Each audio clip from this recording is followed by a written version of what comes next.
Bismillahirrahmanirrahim. Assalamualaikum warahmatullahi wabarakatuh. Perkenalkan, saya Vina Elok Salsabila dari kelas IATA.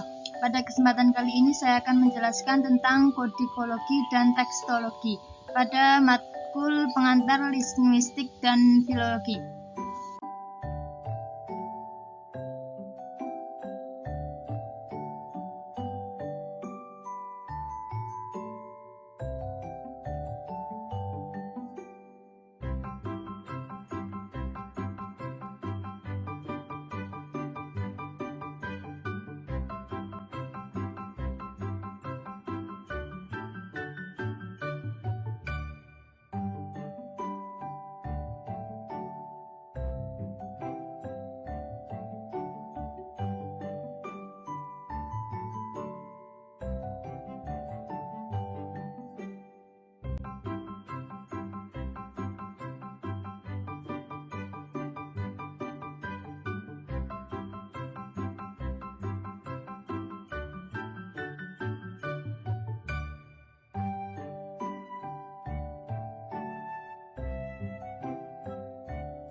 Untuk yang pertama yaitu kodikologi.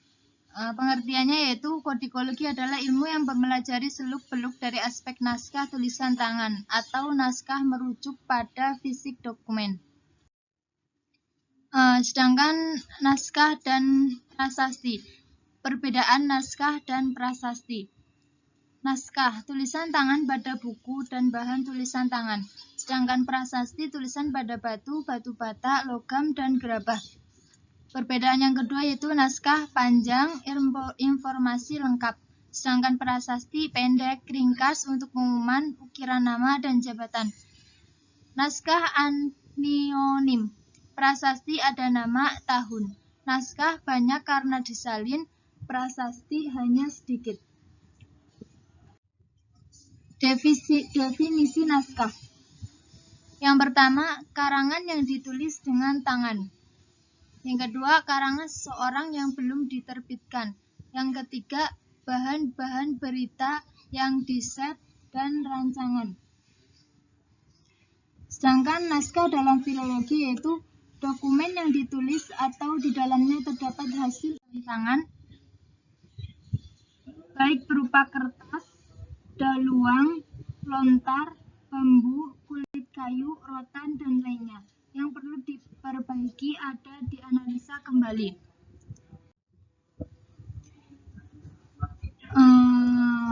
Ruang lingkup kodikologi.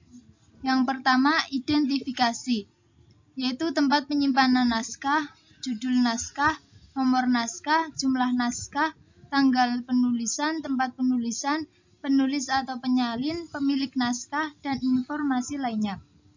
Yang kedua, bagian naskah, yaitu bahan atau alas, cap kertas, warna tinta, kondisi naskah, jumlah halaman, jumlah baris per halaman, dan lain-lain. Yang ketiga, tulisan, yaitu aksara, jenis huruf atau hot, tanda koreksi, pangtuasi, rubrikasi, iluminasi, ilustrasi, dan sebagainya. Penjilidan. Penjilidan yaitu bahan sampul, rusuk, pengikat, motif, dan lain-lain.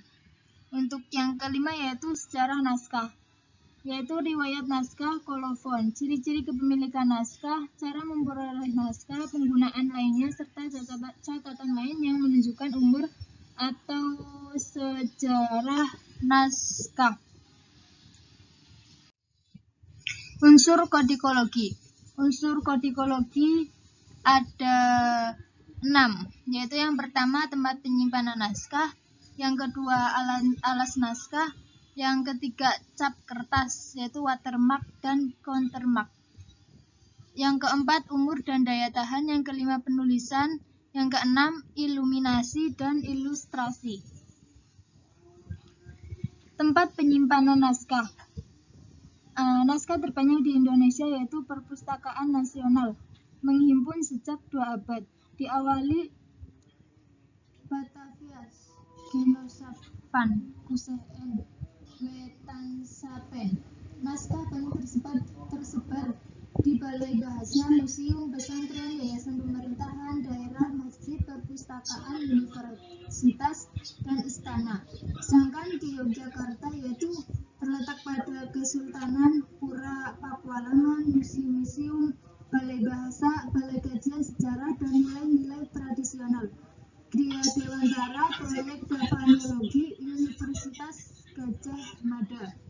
Sedangkan alas naskah yaitu suatu yang dipakai untuk menulis teks sehingga menjadi sebuah naskah.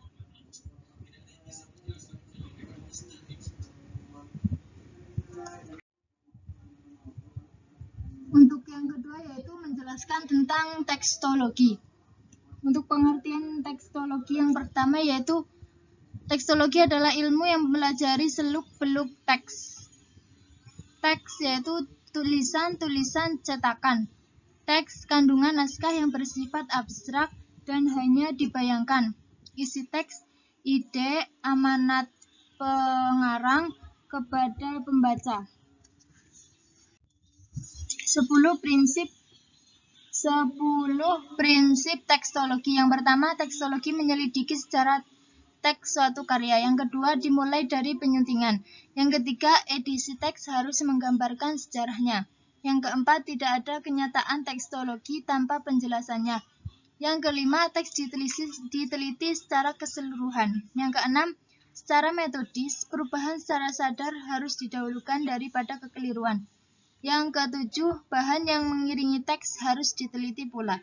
Yang kedelapan, perlu diteliti pula secara teks dari karya lain. Yang kesembilan, penyalin dan lembaga penyalin harus diteliti pula. Yang terakhir atau yang ke-10, rekonstruksi teks tidak dapat menggantikan teks yang diturunkan.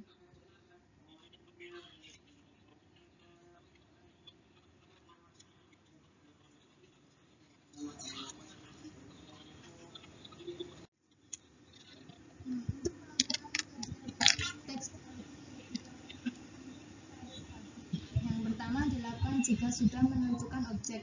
Yang kedua, meneliti jumlah naskah, misalnya melihat katalog di dalam dan luar negeri.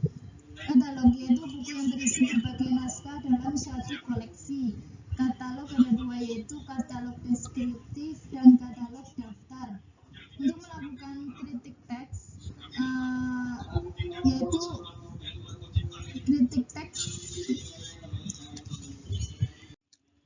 yaitu kritik dan evaluasi seorang filolog kepada teks, meneliti dan menempatkan teks pada tempat yang tepat.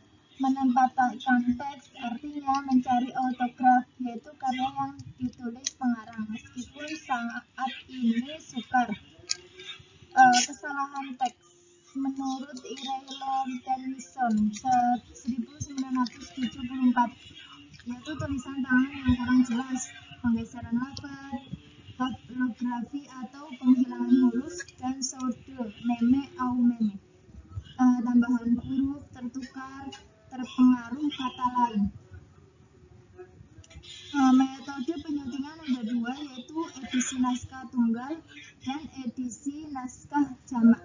Sedangkan edisi naskah tunggal yaitu diawali dari pencarian di katalog, disimpulkan Codex Unicus. Menurut Dobson, dua cara, yaitu edisi diplomatik dan edisi kritik. Edisi diplomatik yaitu menyajikan semurni mungkin, seolah-olah teks asli. Reproduksi fotografis, yaitu difoto tanpa mengubah, terus tanpa interpretasi dan transliterasi, apalagi membagi kata dan punktuasi, hanya menarik bagi pembaca pencinta orisinil. Contoh Mutasor Nuwarif Al-Wusto, Riau. Edisi kritik yaitu standar, memasukkan campur tangan peneliti. Filolog sudah mentransliterasikan, membagi kata, menandai kata dengan huruf kapital, menyesuaikan ejaan, berkomentar, dan memberi daftar kata sukar. Tujuannya lebih luas. Filolog juga dapat menambahkan dengan membuat tafsiran sendiri. Sedangkan yang kedua yaitu edisi jamak. Edisi jamak menggunakan dua metode, yaitu metode landasan dan metode gabungan. Metode landasan, menurut tafsiran peneliti, naskah-naskah yang ditemukan berbeda nilai. Yang kedua, pilih salah satu berdasarkan tujuan. Menurut tafsiran peneliti, naskah-naskah yang ditemukan berbeda nilai. Pilih salah satu berdasarkan tujuan. Naskah yang paling berkualitas lah yang diteliti. Naskah lain untuk perbandingan. Catat perbedaan perbandingan dalam aparatus kritik. Metode gabungan, yaitu peneliti memandang naskah-naskah itu kualitasnya hampir sama, menggabungkan beberapa bagian dengan bagian yang lain. Selanjutnya itu transliterasi, yaitu merupakan cara memperkenalkan kandungan teks, artinya alih aksara atau pemindahan macam tulisan yang dipakai. Beda dengan transkripsi atau memindahkan tulisan atau mengcopy. Diikuti dengan terjemahan, cara membagi kata, menyelesaikan ejaan menggunakan tanda baca berdasarkan kaidah. Selanjutnya interpretasi, yaitu filolog harus mengeluarkan sifat-sifat dasar teks untuk membaca. Konteksnya harus diperhatikan. Prinsip yaitu teks harus dianalisis dengan sifatnya sendiri. Teks harus diperiksa dengan latar kebudayaannya sendiri, didekati secara berbeda, yaitu agama, filsafat, sejarah, etika, dan lain-lain. Struktur penelitian filolog, yaitu pendahuluan, konteks, umum naskah, naskah yang dikaji, kritik teks, pembahasan naskah, dan teks. Kontekstualisasi teks. Terima kasih atas perhatiannya. Apabila ada salah-salah kata dan kurang jelas, saya minta maaf. Wassalamualaikum warahmatullahi wabarakatuh.